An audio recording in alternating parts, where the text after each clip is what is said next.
Madre Tierra visto en las constituciones políticas de Bolivia y Ecuador, impartida por la doctora María Guadalupe Peláez Gálvez, del CIENMAT, del Instituto Politécnico Nacional. La doctora Peláez cuenta con estudios de doctorado en Derecho y una maestría en Derecho Ambiental y de la Sustentabilidad, ambos por la Universidad de Alicante, España. Es licenciada en Derecho con la especialidad de Régimen de la Administración y Finanzas Públicas por la Universidad Autónoma Metropolitana Azcapotzalco. Realizó una estancia de investigación en Centro Internacional de Derecho Ambiente Comparado en Limoges, Francia. Ha realizado diplomados en Derecho Internacional y Seguridad Humana en la Universidad para la Paz de la Organización de Naciones Unidas, así como en Política, Derecho y Gestión Ambientales en la UAM Azcapotzalco, y en Estudios en Cambio Climático en el ITAM. Actualmente es profesora e investigadora en el Centro de Investigaciones y Estudios sobre Medio Ambiente y Desarrollo y participa en la Red del Medio Ambiente. Cuenta con varias publicaciones y ponencias nacionales e internacionales. Démosle un fuerte aplauso a la doctora Peláez. Pues muchas gracias. Todavía no soy doctora, estoy en esas.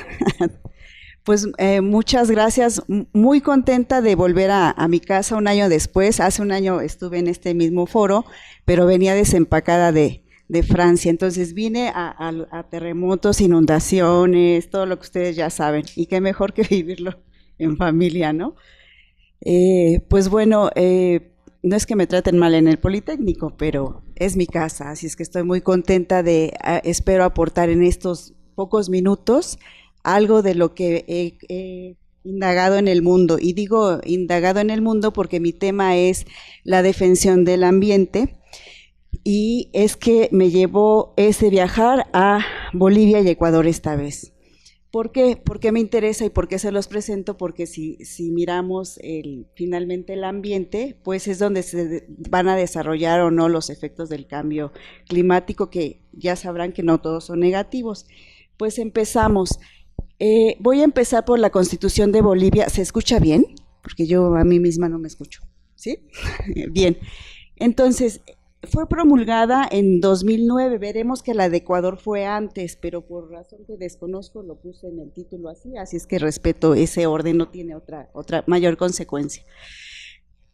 Quisiéramos mirar que estas dos cuestiones de llevar a la Madre Tierra, y en el caso de Bolivia, Sagrada Madre Tierra, entonces veremos si por esta palabra, por esta cuestión, por esta acepción, es que más se considera un ideal de gobierno, un ideal político. Vamos a ir viéndolo y vamos a ver qué implicaciones tiene en la defensión. Pues bueno, reconocen que a través de la Asamblea Constituyente y del poder originario en el pueblo, que hasta entonces no conocía racismo, quiere decir que vivían ¿cómo se llama? Ay, me echo bolas. Que vivían hasta la colonia sin conocer el racismo, y que gracias a Dios y a la fortaleza de la Pachamama refundan Bolivia. Cabe destacar que Pachamama es sinónimo, hasta donde he averiguado, de la Madre Tierra. Y bueno, aquí está, es por lo que decimos que puede ser solo un ideario, porque luego del reconocimiento constitucional, que no es poca cosa,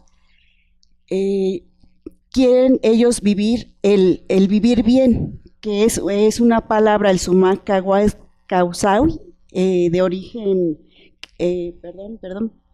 sumac maya, que es vivir bien, de origen amaira.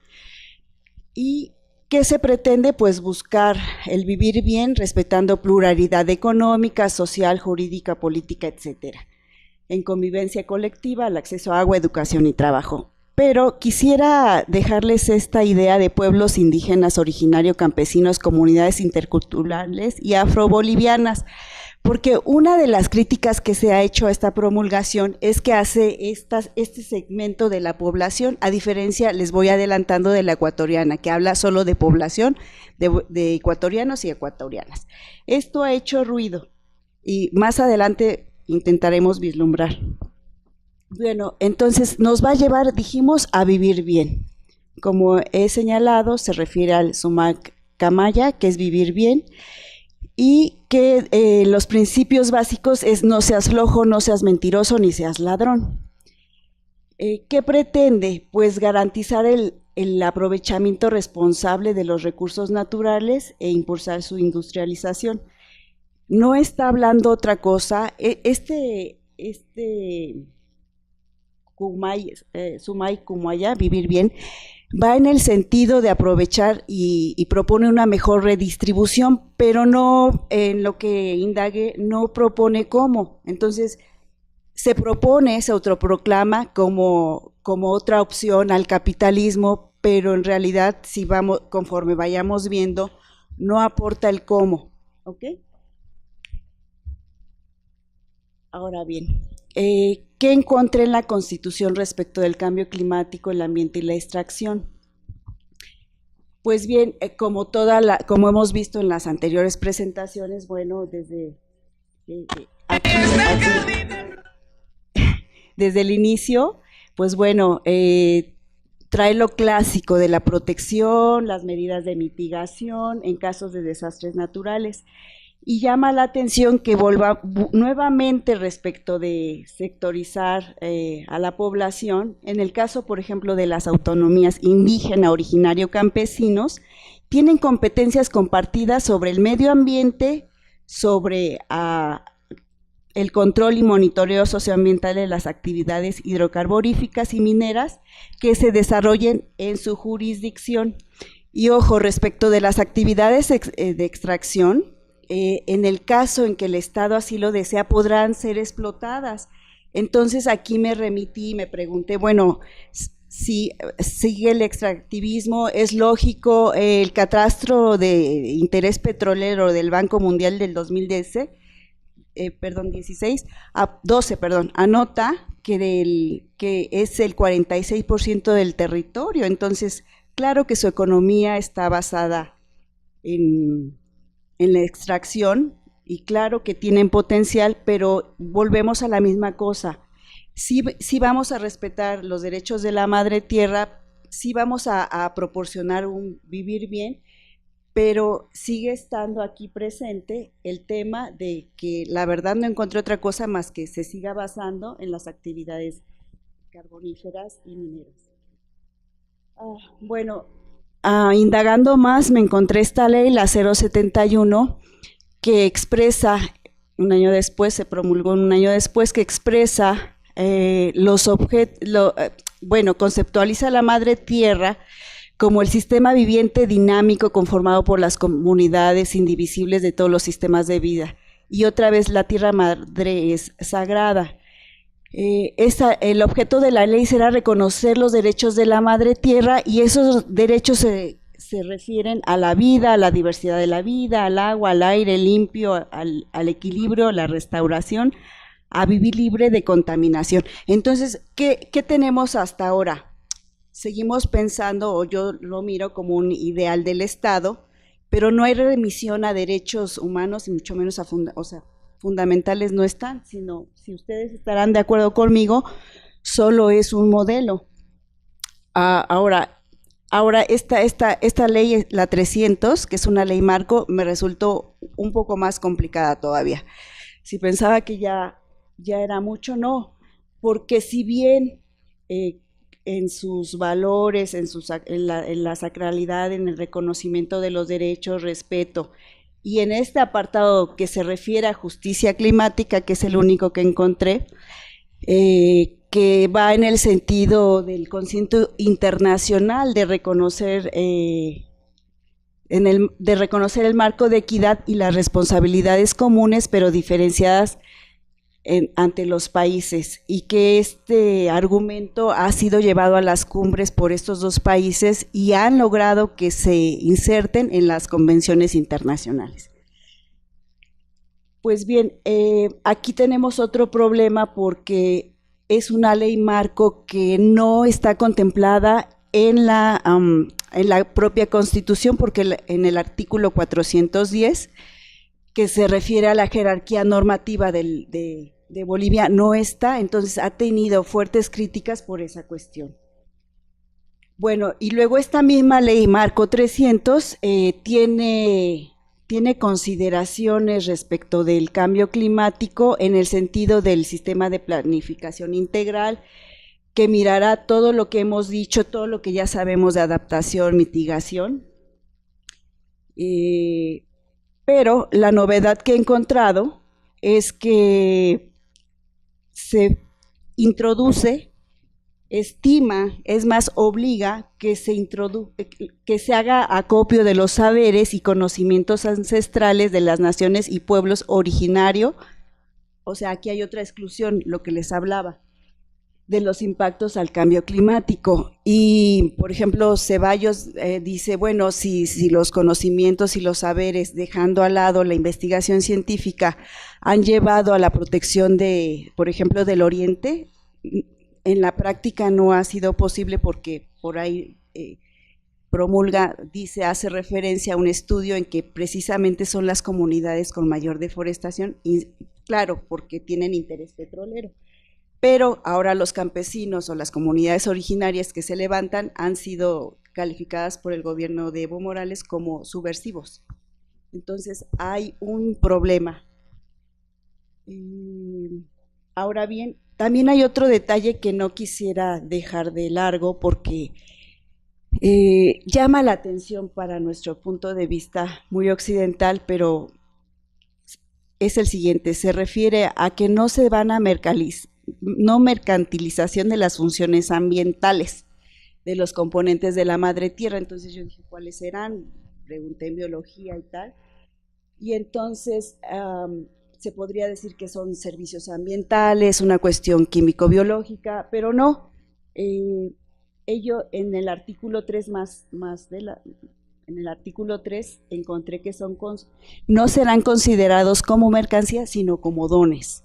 Entonces, esto me remite otra vez a que sea un documento filosófico e ideológico.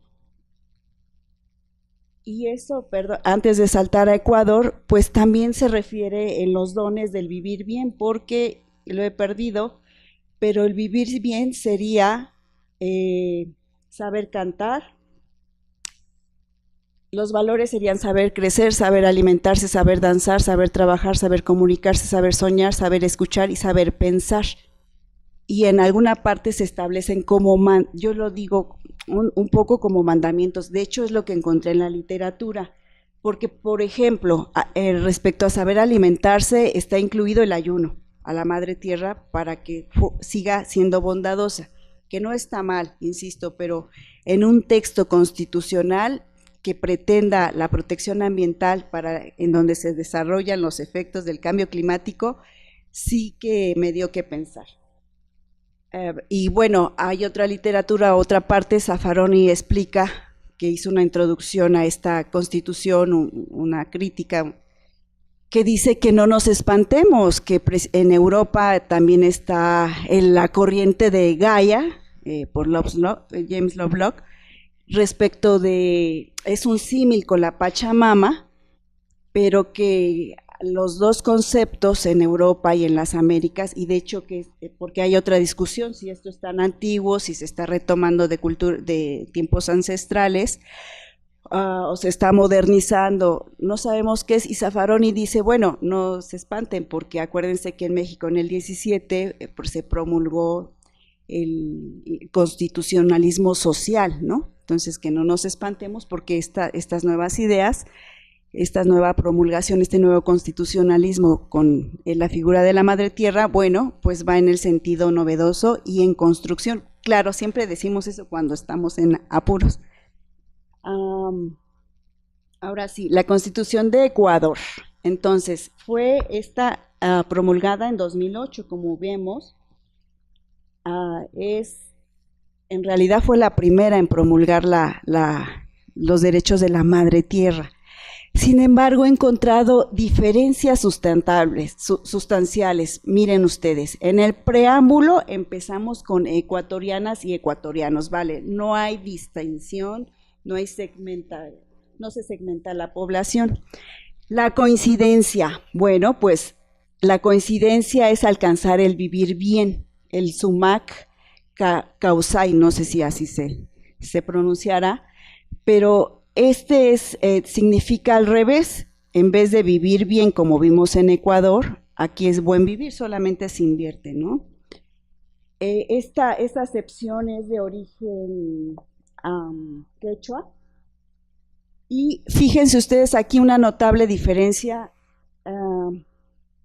que nos remite a derechos fundamentales. Ese buen vivir se va a alcanzar mediante el goce de los derechos consignados constitucionalmente. Y ojo, desde ahorita hay una remisión de la Pachamama a la naturaleza, tácitamente a la naturaleza. ¿Qué quiere decir? Que reconoce, que es lo que a mí me ha parecido muy interesante respecto de todas las figuras que yo he mirado de defensión del ambiente, me parece, ¿qué hice? Me parece la más adelantada. ¿Por qué? Porque por un lado protege a la naturaleza como tal, sus interrelaciones, sus procesos biológico-químicos, pero es independiente de la esfera de derechos de las personas naturales, les llaman ahí, persona física para nosotros, y las colectividades. Eso sí me pareció muy interesante porque una cosa es, ahora sí que una cosa es la naturaleza con nombre de Pachamama, y el adelanto y la innovación es que tampoco tiene que ver, es otra vía la responsabilidad o los derechos de las personas. Entonces son dos vías, y en caso de que haya confrontación, claro, la persona es la que tiene mayor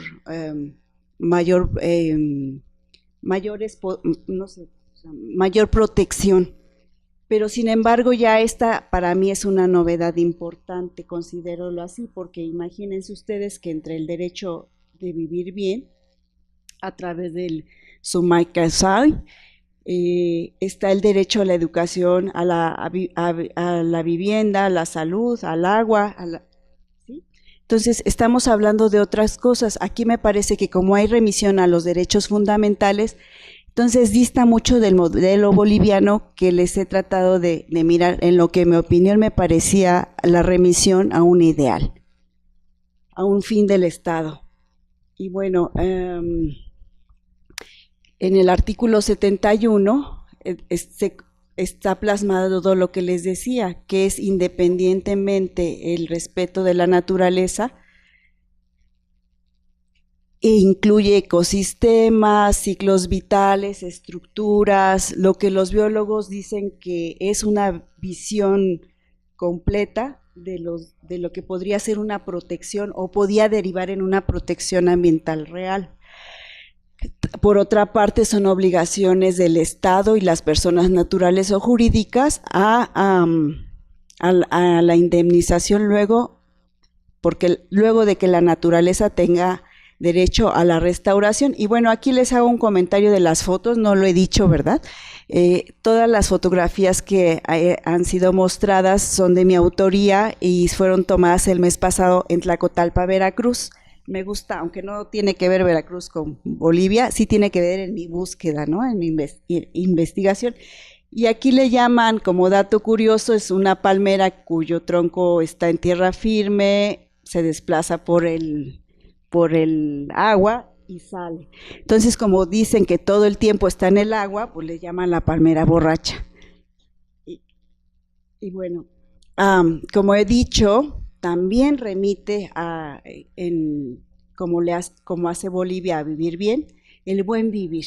Y como he dicho también, remite a derechos fundamentales, pero con la salvedad de que inserta estos preceptos que también podríamos considerarlos filosóficos y que también son deberes y responsabilidades, y que se refieren a no ser ocioso, no mentir y no robar. ¿Sí? Entonces, sí que tiene su idea, también es ideario, pero lo que llama la atención es la inminente referencia a derechos fundamentales. Y bueno, También en la propia Constitución, en el cuerpo, nos encontramos la remisión a la gestión del riesgo, que a la clásica, como hemos visto en estas dos presentaciones, pues bueno, también se refiere técnicamente a lo mismo, ¿no? A generar información a grosso modo, y por el tiempo que ya queremos comer todos, ¿no? Bueno, ustedes, yo no, pero sé que están cansados. No es otra cosa que lo que normalmente las naciones desarrollan respecto del cambio climático, la vulnerabilidad y mitigación de las emisiones de GEO a la atmósfera.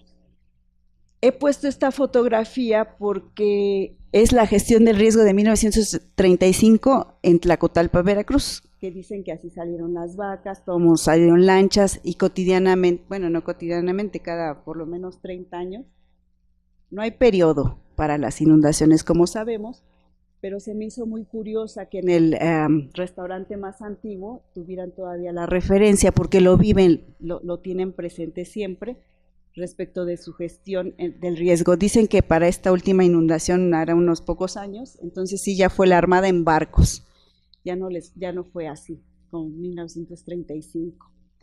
Y bueno, en Ecuador no miré otras leyes respecto de derechos de la madre tierra, pero sí algo interesante, algo práctico, algo que sí deriva de la Constitución ecuatoriana, y que desde mi punto de vista ágil y de utilidad, que es la gestión de la adaptación al cambio climático para disminuir la vulnerabilidad social, económica y ambiental. Entonces, si hay remisión constitucional, hay una política, entonces me parece que se cubre. Luego, también me interesó mucho, y es por eso que les cuento que en estos artículos constitucionales es un poco lo que pasa en muchos países, en México entre ellos, ¿no? La propiedad de la tierra es del Estado. Si bien, como en el caso boliviano, también encontré que en caso de utilidad será el Ejecutivo, será el Estado el que dé los permisos de extracción minera y petrolera. Pero ¿qué creen? Esto me pareció fantástico, y yo pienso que es porque el estadista, el expresidente Correa, pues tiene formación económica, que dije, vaya, esto sí que, no sé si en la práctica sea tan así, pero fíjense ustedes que el Estado participará de toda explotación, pero que la utilidad nunca será menor a la que obtenga la empresa, ¿no? Vaya innovación, y no olviden que estamos revisando el texto constitucional.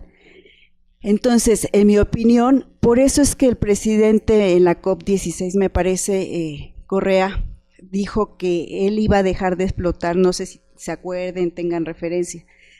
Dijo, yo como el primero, aunque nosotros no somos los mayores emisores, pero sí podemos detener la emisión de GEIS, en tanto no destapemos el parque, se llama, aquí lo tengo porque está difícil, Yatsuni, cercano a Amazonia. Entonces, él estuvo dispuesto, lo dijo, hay un video, y no fue aceptado porque ninguna de los países quiso correr con el riesgo, o sea, no explotaba, lo que significaba que atmosféricamente no tendríamos esa carga de GEIS en la atmósfera, pero a cambio él quería la inversión para su infraestructura.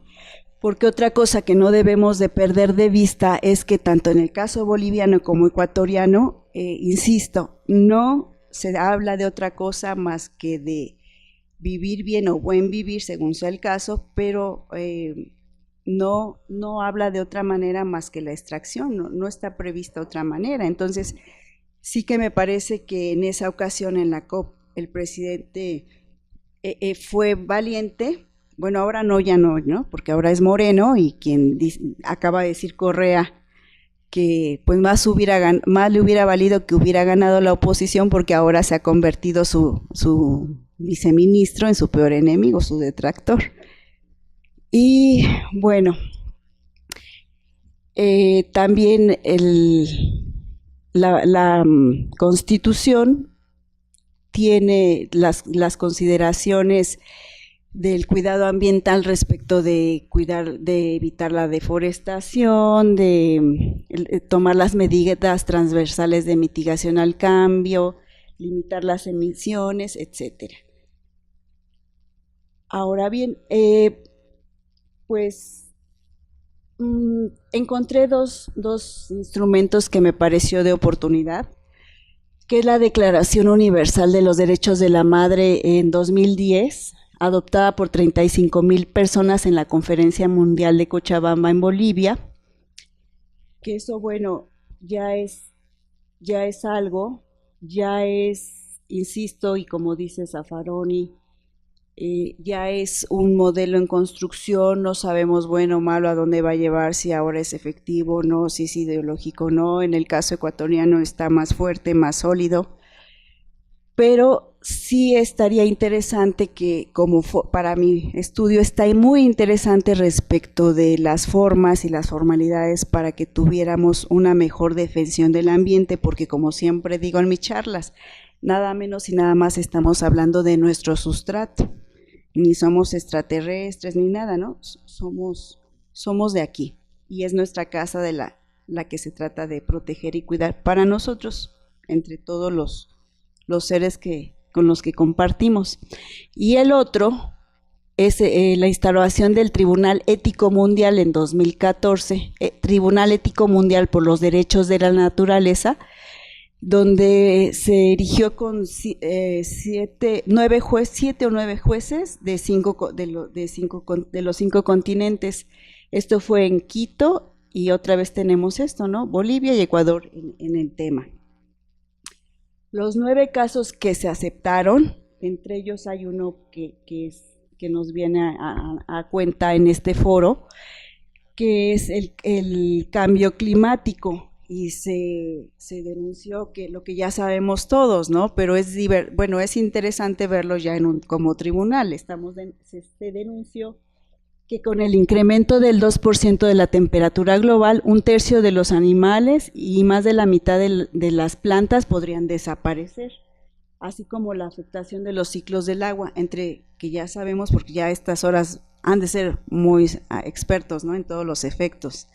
Pero bueno, jurídicamente esto se denunció y se aceptó, y claro, la sentencia no va a ser vinculante, pero es una llamada de atención, tiene toda la fuerza de ONGs, de la sociedad civil respecto del tema. Y bueno, también está el caso que les comentaba de Ecuador, el Parque Yasumi de la región amazónica, que se estima que hay 100,000 barriles por día estimados durante 22 años, y pueblos indígenas en aislamiento voluntario en peligro. Entonces al final sí se va a explotar, y no lo dudo con Moreno. Bueno, reflexiones finales. Serían un poco cansadas, pero yo las voy a contestar de corridito y de rapidito, y espero que esta parte medular les sea lo que yo esperaba, que les aportara algo. Tal vez ustedes intuitivamente tengan las respuestas por lo que he contado, ¿no? En primera, es bastante novedoso, interesante la introducción de la Madre Tierra en las constituciones tácitamente en Ecuador y en Bolivia expreso. ¿Por qué? Remisión a derechos fundamentales y diario. Pero ha generado las siguientes tensiones. ¿Es un concepto incluyente? Les demostré que a través del texto hace separación de comunidades, que no está mal, bien, no sabemos, pero ¿es incluyente? La ley 300 de Bolivia es constitucional, si es marco y no está referida en el 410 de la Constitución, no sabemos. La alternativa al capitalismo es el vivir bien, es decir, en el preámbulo de Bolivia así lo expresa como alternativa, pero se da a desarrollarse de manera menuda, pequeña, poca, a la explotación de recursos naturales para vivir en forma austera, o sea, porque también esto está señalado, inducido, pinceleado. La siguiente, el derecho de la madre tierra se otorga a nivel constitucional, pero en la práctica se justifica el vivir bien a partir de la explotación minera y petrolera para la asistencia social. Es decir, en las políticas que miré en los dos países no hay un robustecimiento de productos orgánicos, certificación de productos orgánicos, comercio ecológico, fortalecimiento de las manufactureras, qué sé yo. No lo he encontrado, sino por el potencial que les decía del catastro petrolero del Banco Mundial, 20% para Ecuador y más del 45% para Bolivia, pues tiene su razón de ser, ¿no? La siguiente, ¿el desarrollo sustentable es equivalente a desarrollo integral que maneja Bolivia o al modelo sustentable de desarrollo que maneja Ecuador? O bien vivir bien o el buen vivir. Y entre estos dos últimos significan lo mismo, ya les he dado pinceladas de que no, ¿verdad? Y sobre el cambio climático en Ecuador, la madre tierra, Pachamama, ¿es sinónimo de naturaleza? Les he dicho expresamente que no. ¿Sí se acuerdan? Les dije Ecuador sí lo toma como sinónimo, Bolivia no. Y no estoy peleada con que sean tan reiterativas en la sacralidad, ¿sí? Eso es otra cosa. Y finalmente, en las convenciones internacionales, especialmente sobre cambio climático, el discurso sobre la constitucionalidad del derecho a la madre tierra ha obtenido reconocimiento. Les contaba que eso sí que han logrado. He estado en las últimas convenciones en Cancún, por ejemplo, en Plataforma del Riesgo hace 3 meses, y he estado a final del año pasado en la de biodiversidad, también en Cancún, y fuertemente ya se habla de la madre tierra.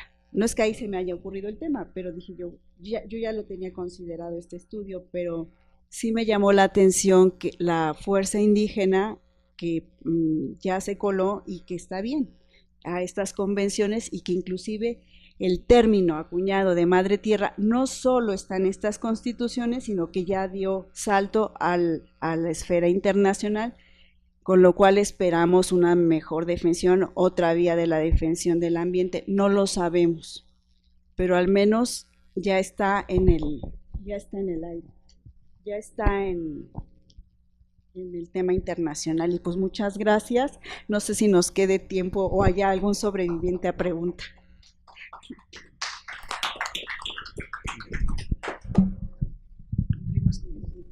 En la última década, ¿tú consideras que el impacto del cambio climático nos está poniendo en un encrucigrama a nosotros como seres humanos? Sí, ya vimos la amenaza de los 2 grados, que sería terrible. Dice Carlos Gay que es como si nos fuéramos de estar de la Ciudad de México a Acapulco, 2 grados lo soportas muy bien. Sí es una encrucijada desde mi punto de vista, y por eso es que ese es mi tema de estudio, la preservación del ambiente. Porque si bien es el ambiente, las condiciones están cambiando abruptamente. No significa que no hayamos tenido 2 o más grados en el pasado. Significa que no sabemos cómo soportarlo, significa que no sabemos cómo adaptarnos. Significa un montón de cosas que apuntan a que los más avesados o los más atrevidos dirían que inclusive está en riesgo la supervivencia humana. También refiriéndome a Gay, dice que ante este clima, dice es muy probable que nuestros antepasados hayan vivido en cuevas, se hayan alimentado de otra forma. Dice, y aquí vas a ir al Sambors, oiga, súbale 2 grados. Son cosas que no tenemos ni idea, repercusiones. Sí se saben la anécdota esta del aleteo de la mariposa, ¿no? Quiere decir que un aleteo de la mariposa en Sudamérica puede ocasionar un tsunami en Japón.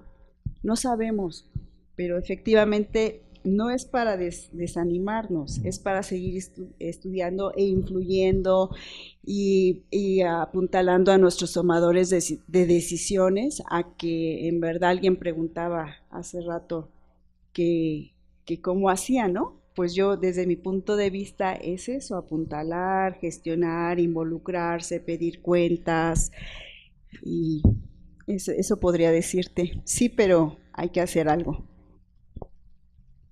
Pues agradecemos a la doctora María Guadalupe Peláez por su conferencia y a nombre de la Universidad Autónoma Metropolitana le entregamos esta constancia y estos obsequios. Muchas gracias. Hasta luego.